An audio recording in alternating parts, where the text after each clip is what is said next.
আমি তোমাকে পয়সা দেব, এরকম লেখা থাকবে।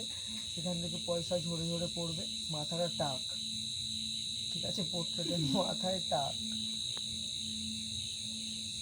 এখান থেকে পয়সা ঝরে ঝরে পড়ছে। ওর মুখে থুকে দেবো কোথায়? হ্যাঁ, এখানেই। এইরকম হতে পারে। পয়সাটা যেহেতু আমরা রক্ত নিয়ে ভাবছি, পুরো বোঝাবে যে এটা পানির আর এটা টিকে। হ্যাঁ, কেন বোঝা যাবে? রক্ত অরিজিনাল ব্লাড মুরগির নিয়ে আসবো, হয়ে যাবে। ওটা বর্ষায় ভিজেও যাবে ওটা। এবার আমি ওরকম কিছু মানে করছি না পার্টিকুলারলি, কিন্তু নাও হতে পারে। কিন্তু আমরা এরকম মানে যে কোনো কিছুই হতে পারে, যে আলতা ফালতা দিয়েই আমরা একটু ছেটা ফেটা কোনো কিছু লাল জিনিস দিয়ে আমরা ছেটা ফেটা দিই পয়সা।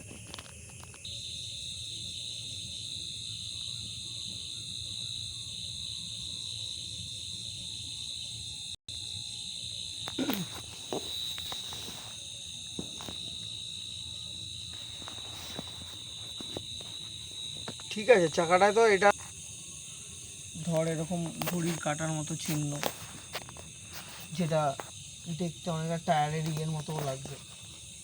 ওই টায়ারটাই আমরা ঘড়ির কাটার মতো ওপরে লেবু লঙ্কা দিয়ে দেবো আমরা। এ ভাই, এটা অনেক ডেকোরেটেড হয়ে গেছে, আরো একটু করলেই এটা কমপ্লিট হয়ে যাবে। আর লেবু লঙ্কায় বলেছে ওরা লেবুতে কামড়ে দিয়েছে মশা।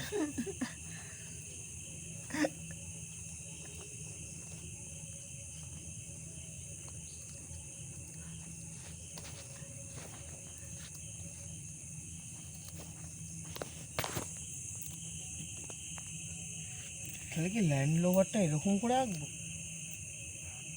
রাস্তাটা সমান রাখবো না, এখানটা ল্যান্ড লিখবো, বা এখানে এল এটা থাকবে, এটা যখন ঝাপটা নামবে তখনই দেখতে পারবে ল্যান্ড। এদের বড় বুঝতে সময় লাগবে, সময় নিয়েই দেখবে মালগুলো। হ্যাঁ অবশ্যই। এখানটা এলে এনডিটা আলাদা, এই জায়গাটায় লিখবো ল্যান্ড, আর ল্যান্ড এরকম এরকম উঠে থাকবে বাড়া। ওটা কিন্তু তোমার আবার শাটারের আর আর এইখানটা একটা লাভ আঁকবো বাড়া, ওর মাথার কাছে। না মানে এই ধনটার এই জায়গা।